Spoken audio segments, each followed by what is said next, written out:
Bradesco. Entre nós, você vem primeiro. Olá, boa noite. Boa noite. A Polícia Civil encontrou no interior de São Paulo o que seria um desmanche de aeronaves. Fuselagens e peças estavam num sítio onde não há pista de pouso. Os investigadores apuram se o local era utilizado pelo crime organizado. Foram encontradas peças de 5 aviões desmontados. Tudo estava numa chácara em Joanópolis, a 120 quilômetros da capital. O local não tem pista de pouso. A suspeita da polícia é de que as fuselagens e alguns equipamentos tenham sido transportados para lá em carretas. O proprietário alega que ele adquiriu as peças como sucata nos Estados Unidos e que ele fazia a comercialização dessas peças. O dono do sítio prestou depoimento e foi liberado. Para a polícia, o local seria uma espécie de desmanche clandestino de aviões. As investigações apontam que o crime organizado monta aeronaves com peças de aviões inutilizados para transportar drogas, dinheiro, ouro e pedras preciosas ilegalmente. As aeronaves fazem os chamados voos de galinha, percursos curtos a baixa altitude, para dificultar a localização nos radares. As peças clandestinas são bem mais baratas que as de mercado e têm atraído o interesse de grupos criminosos. De acordo com os investigadores, depois de fazer o transporte e cumprir parte da rota, muitos aviões são queimados para apagar as evidências do crime. Policiais desta delegacia, na zona leste de São Paulo, estão em busca de 2 aeronaves que seriam usadas por uma organização criminosa num esquema de lavagem de dinheiro. Elas ainda não foram localizadas. Em agosto, na mesma investigação, um avião foi apreendido no aeroporto Campo de Marte, na capital. A aeronave estava em nome de um pedreiro, que pode ter sido usado como laranja, já que o verdadeiro dono é investigado por lavagem de dinheiro. Veja agora outras notícias desta sexta-feira. X deposita valor de multa em conta errada e ministro Alexandre de Moraes mantém suspensão de rede social. No Oriente Médio, o líder supremo do Irã faz rara aparição e ameaça novos ataques a Israel. Por falta de segurança, governo brasileiro adia voo de repatriação no Líbano. No Amazonas, seca histórica faz nível do Rio Negro atingir a menor marca em mais de 100 anos.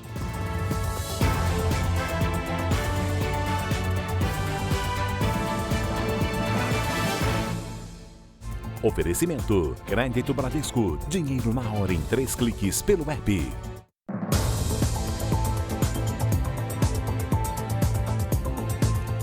Criminosos burlam o sistema de reconhecimento facial dos celulares para invadir contas bancárias das vítimas. Em São Paulo, um idoso teve a biometria fraudada por um suposto entregador e ficou com prejuízo de mais de R$60 mil.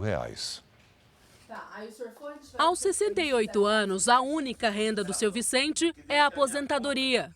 Mas o pagamento está comprometido porque ele foi enganado. Eu estava na porta da minha casa. Quando chegou um rapaz numa moto, falando que tinha trazido o presente para mim. E quando eu peguei, estava o meu nome, dos dados tudo certinho, só que ele foi para entregar, eu teria que tirar uma foto. Nesse crime, o entregador diz precisar tirar a foto para comprovar a entrega do brinde. Na verdade, com a foto é possível o criminoso acessar contas bancárias ou criar documentos falsos. Com os dados do seu Vicente, a quadrilha fez vários empréstimos e dívidas em cartão de crédito que chegam a R$62 mil. Tem despesa, água e luz, e chega na hora você não recebe nem um terço do pagamento, é ruim, né? O reconhecimento facial proporciona várias facilidades. Dá para desbloquear o celular, preencher senhas automaticamente e acessar aplicativos. E justamente por cada um ter o rosto único, o recurso sempre foi considerado muito seguro. Mas os criminosos já conseguem burlar esse sistema. Um levantamento mostra que nos 6 primeiros meses do ano, mais de 3.000 fraudes foram identificadas no ambiente digital. Uma perda estimada de R$245 milhões. O estado de São Paulo tem o maior número de vítimas. De acordo com a Federação Brasileira de Bancos, é importante que a vítima avise imediatamente a instituição financeira sobre o que aconteceu. Porque existe hoje sim mecanismos para tentar reaver esse recurso e quanto mais rápido melhor, garante que haja um registro necessário para que depois as ações penais em cima desse fraudador, em cima desse golpista, consigam seguir adiante para o judiciário. Seu Vicente contratou um advogado para tentar diminuir o prejuízo. Nós vamos pedir uma indenização de danos morais por todo o prejuízo causado à vida dele, além da repetição em débito. Eleições 2024, há 2 dias da votação, os candidatos à Prefeitura de São Paulo foram às ruas para conquistar eleitores. Ricardo Nunes, do MDB, fez campanha na zona sul da capital paulista. À tarde esteve no Grajaú e em Parelheiros, bairro que concentra mais de 200 mil eleitores, na terceira maior zona eleitoral da cidade. Ricardo Nunes disse que, se for reeleito, vai priorizar projetos para melhorar as condições na periferia. O candidato prometeu atrair mais empresas e empregos para as regiões mais pobres e também aumentar os investimentos em educação. Diminuir a desigualdade social, melhorar a qualidade de vida das pessoas, manter todas as crianças com vaga de creche garantida e passar a ampliar agora, na segunda etapa, o nosso período integral, que é de fundamental importância. Todos os nossos alunos que estão na fase de alfabetização estarem em período integral. José Luiz da Atena, do PSDB, esteve na Avenida Paulista. O candidato fez uma caminhada com apoiadores de campanha, conversou com eleitores, tirou fotos e cumprimentou lojistas. Na entrevista coletiva, da Atena falou sobre diferentes propostas, com destaque para a saúde. Ele prometeu, se for eleito, criar parcerias com hospitais particulares de referência e levar para as periferias da cidade mais qualidade nos atendimentos. Seriam hospitais com construções mais modestas, porém com o selo desses hospitais, a qualidade médica seria a mesma, os equipamentos o mesmo. Precisa ter prédio bonito para ostentação, precisa ter prédio de saúde. Se um desses hospitais adotar essa ideia, os outros vão atrás. Guilherme Boulos, do PSOL, participou de uma carreata ao lado da vice na chapa Marta Suplicy, em Perus, zona noroeste de São Paulo. O candidato prometeu investimentos em moradia popular e infraestrutura urbana nas áreas mais carentes da cidade. Boulos também destacou que a área da saúde vai ser prioridade no plano de governo e voltou a afirmar que, se for eleito, vai criar um programa para agilizar a realização de exames e aumentar o número de profissionais para atender a população. O Poupa Tempo da Saúde vai resolver esse problema, porque vai juntar no mesmo lugar, perto da casa das pessoas, vão ser 16 espalhados pela periferia da cidade, o centro diagnóstico e, ao mesmo tempo, consulta com especialistas, com mais médicos de especialidades. Vai ser um ponto que eu vou fazer sem descanso a partir do dia 1º de janeiro. O candidato do PRTB, Pablo Marçal, esteve no Brás, bairro de comércio popular, no centro de São Paulo. Depois de uma caminhada, ele participou de carreata, tirou fotos e conversou com apoiadores. Marçal afirmou que, se for eleito, vai aplicar políticas públicas para melhorar as condições de trabalho dos comerciantes da região. Pablo Marçal disse ainda que pretende revitalizar o centro de São Paulo, com a construção de novos prédios e a adoção de um plano de moradia para quem trabalha na região. Eu quero trazer a liberação de algumas áreas para a construção de grandes prédios para pessoas que moram dentro dessas áreas, para não ter esse deslocamento absurdo de funcionários daqui e ficar andando 1h30, 2 horas, 3 horas por dia, né? Já chega cansada, a pessoa já chega desanimada de tanto que ela anda aqui. Tabata Amaral fez carreata ao lado da vice Lúcia França, do Grajaú, zona sul da capital. A candidata do PSB prometeu diminuir o tempo de espera para as consultas nas unidades básicas de saúde de São Paulo. É a gente usar a tecnologia, é a gente ir a fundo desse problema para dar transparência, para que a população, para que vocês da imprensa saibam qual é o tempo de espera em cada UBS, qual é o tempo de espera para cada exame. Marina Helena, do Novo, teve reunião fechada com a equipe de campanha. Bebeto Haddad, da DC, fez campanha na Casa Verde, bairro da Zona Norte de São Paulo. Altino Prazeres, do PSTU, fez campanha em uma feira da Zona Sul de São Paulo e participou do ato de encerramento da campanha na região central da cidade. João Pimenta, do PCO, participou de reunião no comitê de campanha e fez uma carreata na Zona Sul. Ricardo Senese, da UP, participou de ato com trabalhadores da Sabesp, na Zona Leste. Depois fez panfletagem no calçadão de São Miguel Paulista. Visitou uma fábrica de vidro e terminou o dia conversando com moradores da região. O Instituto Real Time Big Data divulgou hoje uma pesquisa de intenção de voto para a Prefeitura de São Paulo. Na pesquisa estimulada, um triplo empate técnico. Pablo Marçal, do PRTB, tem 27% das intenções de voto. Guilherme Boulos, do PSOL, tem 26%. Ricardo Nunes, do MDB, 24%. Tabata Amaral, do PSB, 12%. José Luiz da Atena, do PSDB, 3%. Marina Helena, do Novo, 3%. Outros, 0%. Nulos e brancos somam 3%. Não souberam ou não responderam, 2%. O Real Time Big Data também fez simulações de segundo turno. Num cenário com Guilherme Boulos e Pablo Marçal, o candidato do PSOL teria 41% dos votos. Marçal, do PRTB, 40%. Nulos e brancos somariam 11%. Não sabem ou não responderam, 8%. Em uma eventual disputa entre Ricardo Nunes, do MDB, e Pablo Marçal, do PRTB, o atual prefeito da capital teria 43% dos votos. Marçal ficaria com 35%. Nulos e brancos somariam 11%. Não sabem ou não responderam, também 11%. Já em um cenário entre Ricardo Nunes, do MDB, e Guilherme Boulos, do PSOL, Nunes teria 48% dos votos. Boulos teria 36%.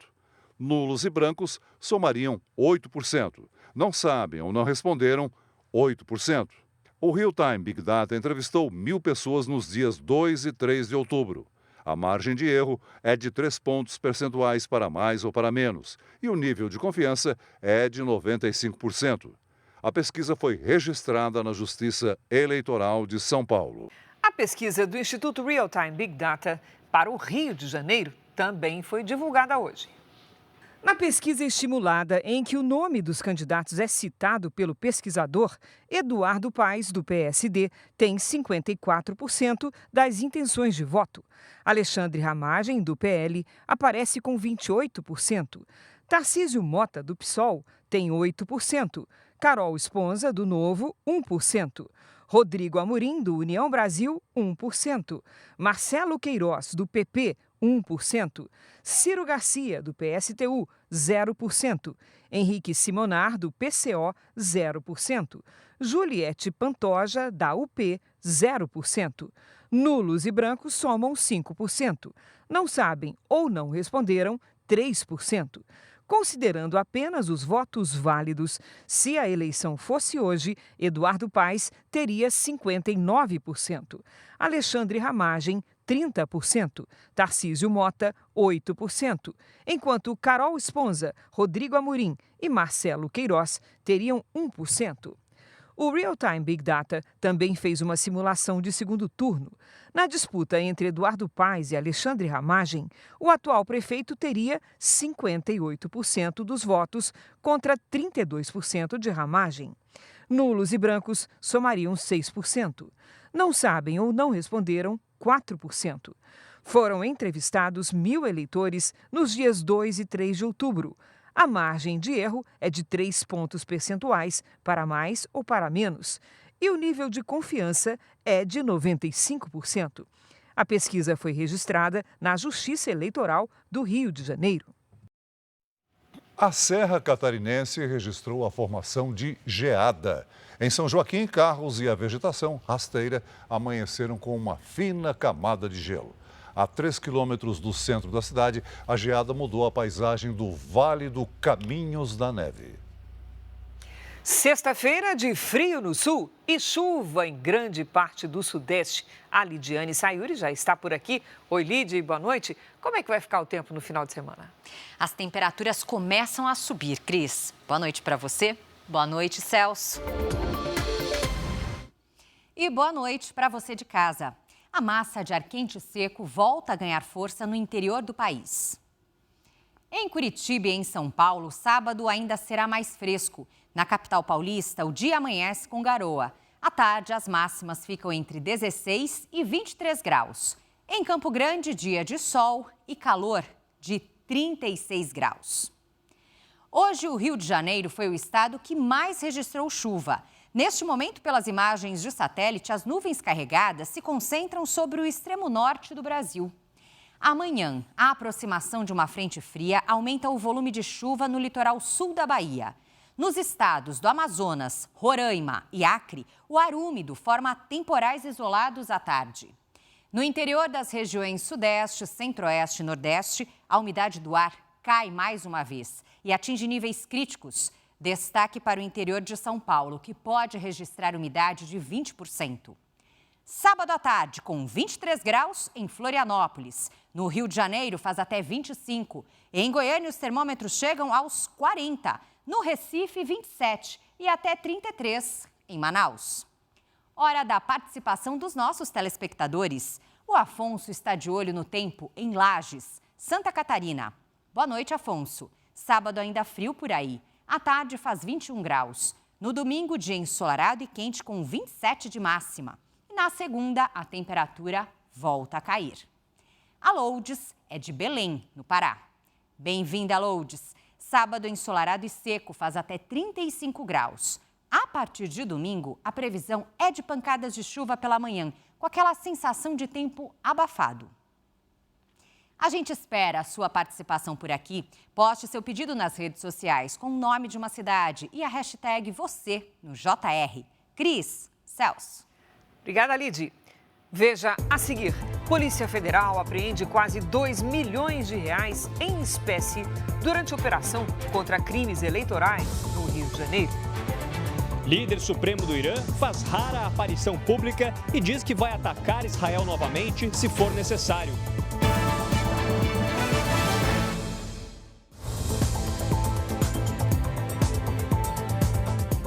No Rio de Janeiro, operações contra crimes eleitorais apreenderam quase 2 milhões de reais em dinheiro vivo. As caixas de papelão tinham R$ 1.800.000 em espécie. Tudo estava em 2 carros parados na garagem de um centro comercial na Barra da Tijuca, zona oeste do Rio. Segundo a Polícia Federal, a quantia seria de um dos investigados de praticar corrupção eleitoral e lavagem de dinheiro. Em Belford Roxo, na Baixada Fluminense, os agentes da PF apreenderam R$ 150 mil. A suspeita é que os valores seriam utilizados para a compra de votos de um candidato a vereador. Ele e um segurança foram encaminhados à Polícia Federal. No mesmo município, a operação foi comandada pelo Ministério Público Eleitoral. 2 pessoas foram presas em flagrante por porte ilegal de arma. Uma delas é suspeita de fazer parte da milícia e guardava R$ 54.900, que seriam de um vereador. Hoje, o governo do estado anunciou um plano especial para garantir a tranquilidade durante as eleições municipais do Rio de Janeiro. A força-tarefa vai contar com mais de 25 mil policiais militares, civis, bombeiros e agentes do programa Segurança Presente. O esquema prevê ainda o uso de 3 helicópteros. A cúpula da Segurança Pública monitora as redes sociais para checar ocorrências que podem atrapalhar o direito ao voto. A nossa subsecretaria de inteligência também está atuando já de forma preventiva, analisando informações de inteligência, monitoramento de redes sociais e estará abastecendo as equipes que estarão em campo também com informações que a gente possa aí prevenir qualquer tipo de intercorrência. A Fundação Nacional dos Povos Indígenas se manifestou hoje por meio de nota a respeito da reportagem exibida ontem aqui no Jornal da Record, que mostrou a disputa por terras entre indígenas e produtores rurais no Paraná. A FUNAI afirma que atua para monitorar e mediar os conflitos e que o crescimento das tensões é reflexo da lei que estabelece o marco temporal para a demarcação de terras indígenas. De acordo com a FUNAI, os indígenas Guarani Kaiowá e Ava Guarani são brasileiros com documentos de identificação e direitos como qualquer outro cidadão. E a Fundação reforça que somente a demarcação das terras tradicionais e a posse plena dos territórios poderá assegurar os direitos dos indígenas. Veja a seguir. Alexandre de Moraes mantém bloqueio da plataforma X após rede social depositar o valor das multas na conta errada. Trump fará comício neste fim de semana em cidade em que sofreu o atentado.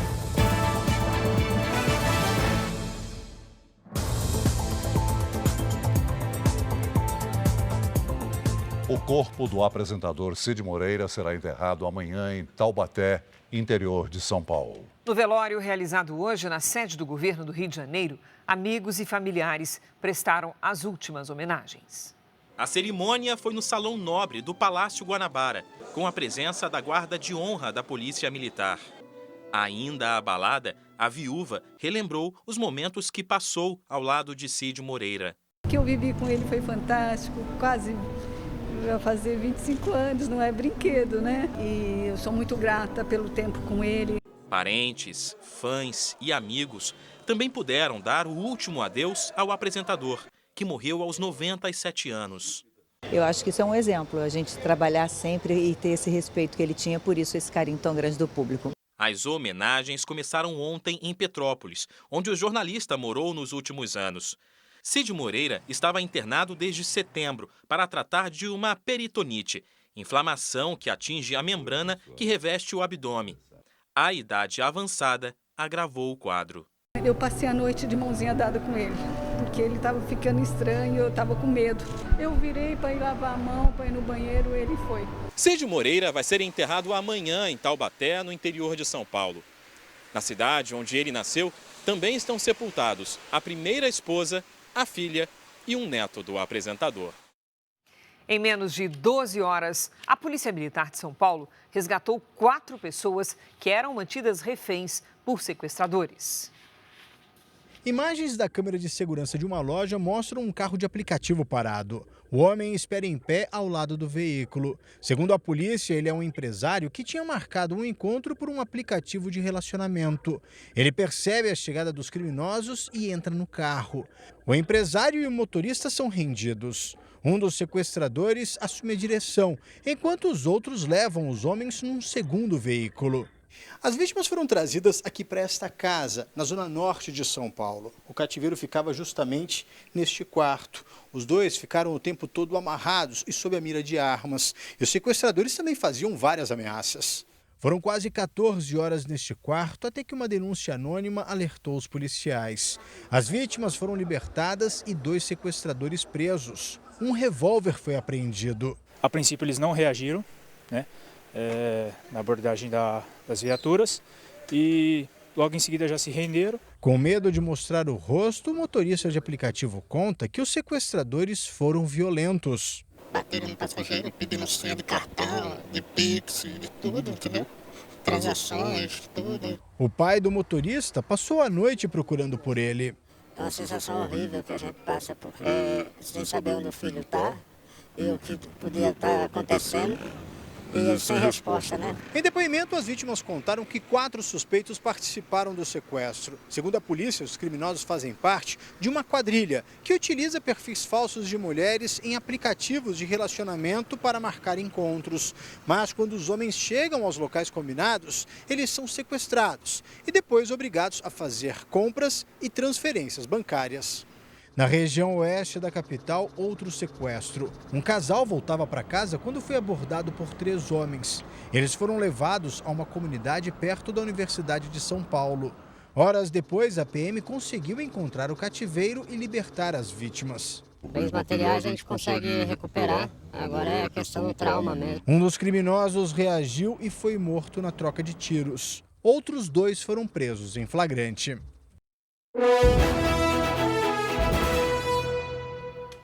Os eleitores que vão usar o e-título no domingo precisam ficar atentos para baixar o aplicativo. O prazo termina amanhã. Cerca de 155 milhões de pessoas estão aptas a votar.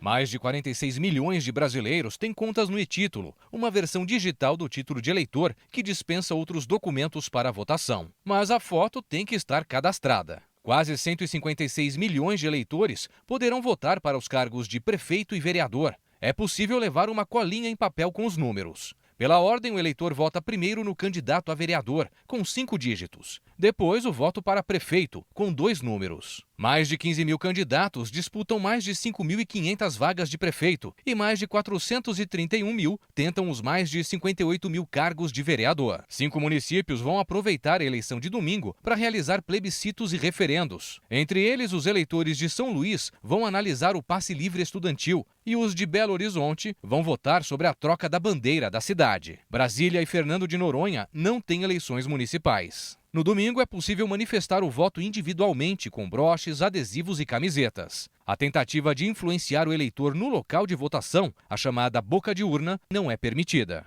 A eleição vai acontecer das 8 da manhã às 5 da tarde, pelo horário de Brasília, em todo o Brasil. Quando a votação nas sessões é finalizada, os dados são assinados digitalmente e gravados em mídias criptografadas para transmissão. Todo o processo é feito com tecnologia de ponta, que conta com um supercomputador para contabilizar os votos aqui no Tribunal Superior Eleitoral. A expectativa é de que os resultados sejam conhecidos em todo o país por volta das 8 da noite. O Instituto Real Time Big Data divulgou hoje a pesquisa de intenções de voto para a Prefeitura de Belo Horizonte. Na pesquisa simulada em que os nomes dos candidatos são citados, Mauro Tramonte, do Republicanos, e Bruno Engler, do PL, têm 23%. Fuad Noman, do PSD, 19%. Duda Salabert, do PDT, 9%. Gabriel Azevedo, do MDB, 7%. Rogério Correia, do PT, 7%. Carlos Viana, do Podemos, 2%. Lourdes Francisco, do PCO, 0%. Indira Xavier, da UP, 0%. Wanderson Rocha, do PSTU, 0%. Nulos e brancos somam 6%. Não sabem ou não responderam, 4%. O Real Time Big Data fez simulações de segundo turno. No cenário entre Mauro Tramonte e Bruno Engler, Tramonte teria 43% dos votos. Bruno, do PL, 36%. Nulos e brancos somariam 11%. Não sabe ou não responderam, 10%. Numa eventual disputa entre Mauro Tramonte, do Republicanos, e Fuad Noman, do PSD, Tramonte teria 42% dos votos e Fuad, 38%. Nulos e brancos somariam 10%. Não sabem ou não responderam, 10%. O Real Time Big Data entrevistou 1.000 pessoas entre os dias 2 e 3 de outubro. A margem de erro é de 3 pontos percentuais para mais ou para menos, e o nível de confiança é de 95%. A pesquisa foi registrada na Justiça Eleitoral de Minas Gerais. Na reta final das eleições, a polícia intensificou as operações para investigar os crimes eleitorais. Em Sorriso, Mato Grosso, um homem foi preso ao fugir de uma abordagem da Polícia Rodoviária Federal. No carro havia R$300 mil. A suspeita é de que o dinheiro seria usado na compra de votos. Em São José do Rio Preto, interior paulista, celulares, dinheiro e documentos foram apreendidos pela Polícia Federal, que apura manipulação em pesquisas eleitorais. Em Nova Mamoré, interior de Rondônia, as polícias militar e federal prenderam um candidato com R$30 mil em dinheiro. Ele não teve a identidade revelada. 2 funcionários públicos foram presos em Castanhal, na região metropolitana de Belém. Eles sacaram R$5 milhões, que, segundo a PF, seriam usados na compra de votos. O ministro Alexandre de Moraes, do Supremo Tribunal Federal, manteve o bloqueio da rede social X e pediu correções no pagamento das multas. A Tainá Farfan está ao vivo em Brasília e traz os detalhes. Olá, Tainá, boa noite. O que houve dessa vez? Conta errada? Explica melhor. Pois é, Cris. Antes de mais nada, uma excelente noite para você, para o Celso e para quem está acompanhando a gente aqui no Jornal da Record nessa sexta-feira. Cris, o ministro Alexandre de Moraes disse que representantes da rede social X fizeram um depósito do valor das multas em uma conta bancária errada. A rede social depositou os R$28 milhões e 600 mil em uma conta da Caixa Econômica. Moraes determinou a transferência do valor para uma conta judicial do Banco do Brasil. O ministro determinou ainda que, após o erro ser corrigido, a Procuradoria-Geral da República se manifeste sobre o pedido dos representantes para voltar a funcionar no Brasil. O X está suspenso desde o dia 30 de agosto. Cabe a Alexandre de Moraes decidir se vai liberar o funcionamento da plataforma ou se vai impor novas condições. Cris, Celso, volto com vocês. Obrigada, Tainá. Eleições americanas. Os candidatos Donald Trump e Kamala Harris viajaram hoje para os estados considerados decisivos há quase um mês da eleição.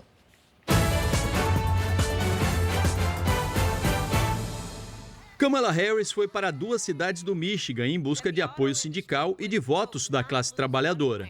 A viagem acontece no mesmo dia em que a candidata recebeu uma notícia de que não vai ter o apoio do Sindicato dos Bombeiros, entidade que reúne mais de 300 mil associados. Foi um duro golpe na campanha, já que em 2020 a categoria endossou a candidatura de Joe Biden. Agora os democratas vão contar com um apoio mais efetivo de uma figura popular no partido, o ex-presidente Barack Obama. A expectativa é de que nas próximas semanas Obama esteja presente em eventos em estados considerados decisivos. Um dos primeiros deve ser a Pensilvânia. E é lá que o adversário Donald Trump vai estar amanhã, como mostra o repórter Tiago Nolasco. O candidato visitou hoje mais uma cidade devastada pelo furacão Helene. Desta vez, Trump foi à Geórgia, onde recebeu o apoio do governador republicano Brian Kemp. Trump tem criticado a demora do atual governo para chegar aos locais atingidos. Mais de 200 pessoas morreram nos temporais e alagamentos. O candidato republicano também foi para a Carolina do Norte, outro estado com estragos provocados pelo furacão Helene.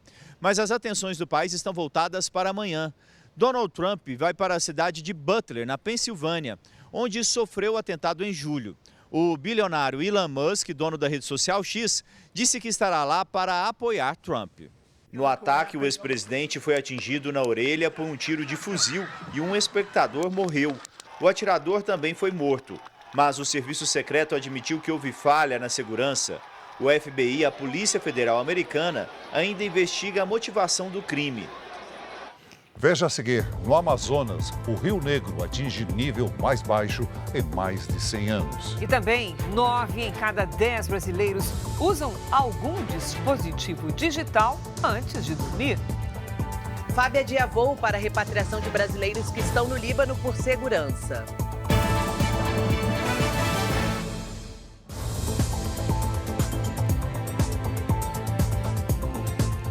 Uma pesquisa feita por uma empresa especializada em segurança cibernética apontou que 96% dos brasileiros usam algum dispositivo digital antes de dormir. O Michael trabalha com redes sociais e é do tipo que pega o celular para olhar um pouquinho antes de dormir. E, de repente, passaram-se 4 horas. A minha noite, sem brincadeira mesmo, ela começa às 11 horas, ali 11h30, mexendo no celular e vai até 2 horas, 2h30, 3 horas da manhã. É uma coisa que você não larga. Assim como o Michael, muita gente também termina o dia assim, ligado no celular. Uma pesquisa apontou que 9 em cada 10 brasileiros usam algum dispositivo digital na cama antes de dormir. O resultado coloca o país em 2º lugar no ranking mundial, com esse hábito nada saudável para o sono. Os aparelhos eletrônicos, o fator principal deles é a luz. Né? Então, celular, tablet, né? TV, e aquela luz ela inibe o hormônio do sono, que é a melatonina. O smartphone é o equipamento mais usado antes de dormir. E o passatempo preferido são redes sociais, vídeos, mensagens e e-mails.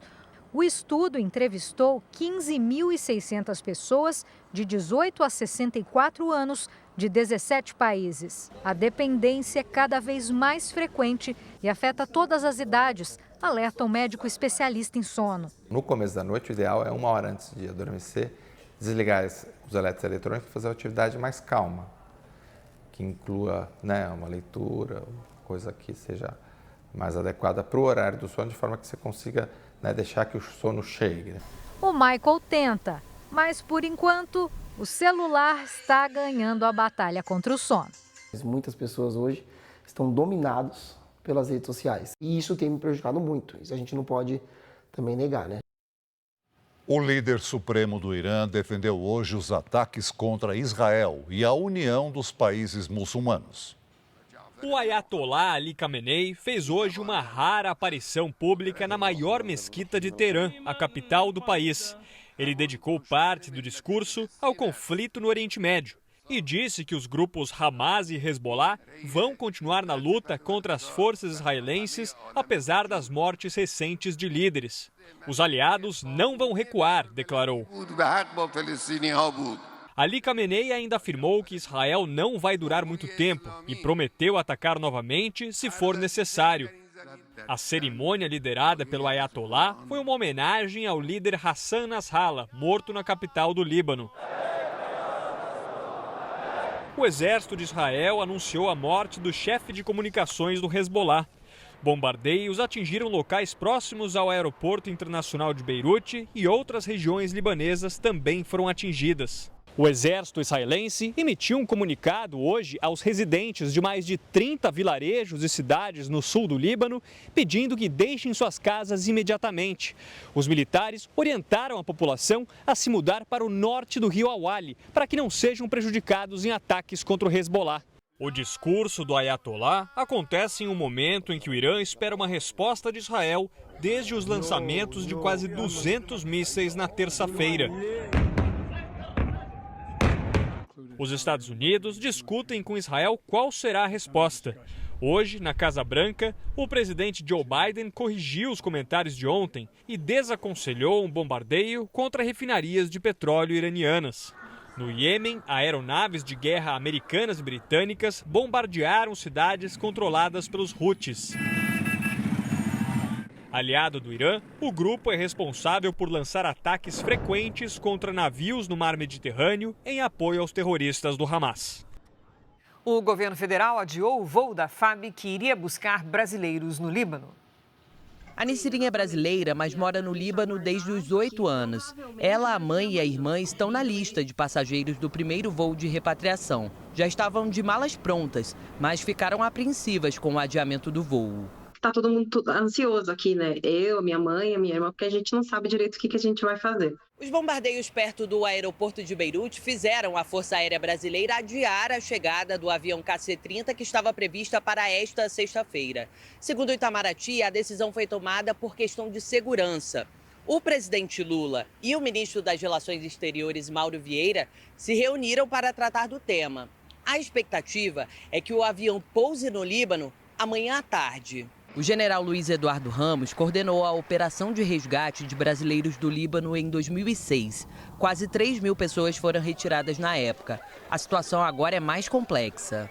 Tem que estar autorizado que o avião chegue no Líbano, que o avião pouse, embarque o pessoal com segurança e saia de Beirute, decole de Beirute. E isso se o aeroporto permanecer aberto. 3.000 brasileiros já manifestaram interesse em sair do país. A FAB estima que possa retirar 500 pessoas por semana, se as condições de segurança permitirem. Todas as pessoas que eu conheço que moram aqui no meu prédio, mesmo eles tendo passado por outras guerras antes, eles dizem que essa está sendo muito pior, né? Então, eu acho que isso que mais acomete a gente de querer sair, até pelo psicológico, principalmente, assim.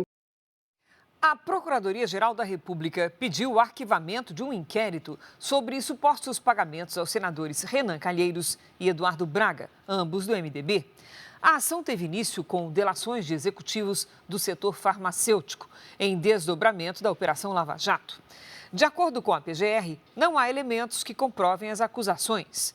O relator do processo no STF, ministro Edson Fachin, havia solicitado manifestação da PGR sobre o pedido de indiciamento feito pela Polícia Federal no fim do mês passado. Eleições 2024, o Instituto Real Time Big Data divulgou os números da pesquisa de intenções de voto para a Prefeitura de Manaus. Na pesquisa estimulada em que os nomes dos candidatos são citados pelo pesquisador, Davi Almeida do Avante aparece com 31%. Roberto Cidade do União Brasil tem 23%. Amon Mandel do Cidadania, 16%. Capitão Alberto Neto do PL também 16%. Marcelo Ramos do PT, 6%. Wilker Barreto do Mobiliza, 0%. Gilberto Vasconcelos, do PSTU, 0%. Nulos e brancos somam 5%. Não sabem ou não responderam, 3%. Na evolução das intenções de voto, Davi Almeida, do Avante, tinha 24% na pesquisa de 28 de maio. Foi para 26% em 31 de julho, 32% em 23 de setembro e chegou aos 31% na pesquisa divulgada hoje. Roberto Cidade, do União Brasil, tinha 12% em 28 de maio, 17% em 31 de julho, 22% em 23 de setembro e 23% no último levantamento. Amon Mandel, do Cidadania, tinha 25% na pesquisa de 28 de maio, foi para 23% em 31 de julho, 16% em 23 de setembro e manteve o índice na pesquisa mais recente. Capitão Alberto Neto, do PL, tinha 13% na primeira pesquisa, manteve o mesmo índice em 31 de julho e 23 de setembro. Na última pesquisa, tem 16%. Marcelo Ramos, do PT, tinha 6% em 28 de maio, 9% em 31 de julho, 7% em 23 de setembro e 6% agora. Wilker Barreto, do Mobiliza, tinha 2% em 28 de maio, foi para 0% nos levantamentos de 31 de julho, 23 de setembro e 4 de outubro. Gilberto Nascimento, do PSTU, teve 0% de intenção de votos em todas as pesquisas realizadas. Nulos e brancos somavam 8% em 28 de maio, 6% em 31 de julho e 23 de setembro e 5% na pesquisa divulgada hoje. Não sabem ou não responderam somavam 7% em 28 de maio, 6% em 31 de julho e 4% em 23 de setembro e 3% na pesquisa desta sexta-feira. O Real Time Big Data entrevistou 1.000 pessoas entre os dias 2 e 3 de outubro. A margem de erro é de 3 pontos percentuais para mais ou para menos, e o nível de confiança é de 95%. A pesquisa foi registrada na Justiça Eleitoral do Amazonas. O Rio Negro, um dos principais afluentes do rio Amazonas, em Manaus, chegou ao nível mais baixo em mais de 100 anos. Sem chuva e com calor acima da média, o Rio Negro praticamente desapareceu. Quase 750 mil pessoas são afetadas diretamente. O Rio Negro atingiu hoje a marca de 12,66 metros. Aqui nessa região do Lago do Mauá, na zona leste da capital amazonense, as águas secaram e mais de 50 famílias são diretamente afetadas, já que elas tiravam do rio o seu sustento. Uma das maiores dificuldades dos ribeirinhos é o acesso à comida e à água potável. Agora a gente tem que andar quase 1.500 metros para a beira, tá entendendo? Aí para a gente ir, o feijão, roça, melancia, tudo morreu com a seca. Os pesquisadores do Serviço Geológico Brasileiro estimam que o nível do Rio Negro pode ficar por mais de 2 meses em uma cota abaixo do normal, que é de 16 metros. A gente vê aí essa cota sendo alcançada entre janeiro e fevereiro. A estiagem severa transformou o leito do rio no centro de Manaus numa extensa faixa de areia. Mais de 2.000 toneladas de alimentos estão sendo distribuídas para os moradores das regiões mais atingidas. Infelizmente, não temos, dentro de um padrão meteorológico, previsões de chuvas abundantes que possam recuperar rapidamente as nossas calhas. A seca na região da Amazônia comprometeu quase 30% do setor de turismo na vila de Alter do Chão, no Pará, conhecida como o Caribe Amazônico. A Heloíse trabalha com turismo às margens do rio Tapajós, mas tem sofrido porque os visitantes estão com dificuldade para chegar ao local, consequência da seca que atinge a região. Diminuiu bastante, né? O turismo, o acesso aqui ficou muito difícil. O nível do rio Tapajós atingiu 28 centímetros e está a apenas 16 de igualar a marca histórica do ano passado. Quase 30% do setor de turismo foi afetado pela seca. Nossa seca realmente está muito severa, né? E aí alguns passeios eles ficam prejudicados. A procura ela diminui um pouco, porque aí você acaba não conseguindo chegar, né, no ponto que você queria ou ver do jeito que você imaginava. O recuo da água mudou a paisagem num dos pontos turísticos mais conhecidos da região do Tapajós, a Vila de Alter do Chão. Com o baixo nível do rio Tapajós, extensos bancos de areia se formaram nessa região e o mesmo caminho pode ser feito a pé. 100 pessoas deixaram de trabalhar na praia em menos de um mês. Tá aí, tudo seco, todas as canoas paradas. Prejuízo. Não tem como trabalhar. Prejuízo, mano. Jean saiu do Paraná para conhecer a região e ficou impressionado. Até pelas trilhas e tal que a gente já fez aqui, a gente vê que realmente o rio está muito abaixo do leito normal para a época, né? Moradores esperam que o retorno das chuvas volumosas, aguardadas para o fim de novembro, possam trazer de volta os turistas. Essa edição termina aqui, à 00:30 tem mais Jornal da Record. Você fica agora com a novela Força de Mulher. E logo depois de Gênesis tem A Fazenda, com flash ao vivo da festa. É imperdível e a gente se vê no domingo no programa especial de apuração aqui na Record TV. Boa noite, bom final de semana para você. Boa noite.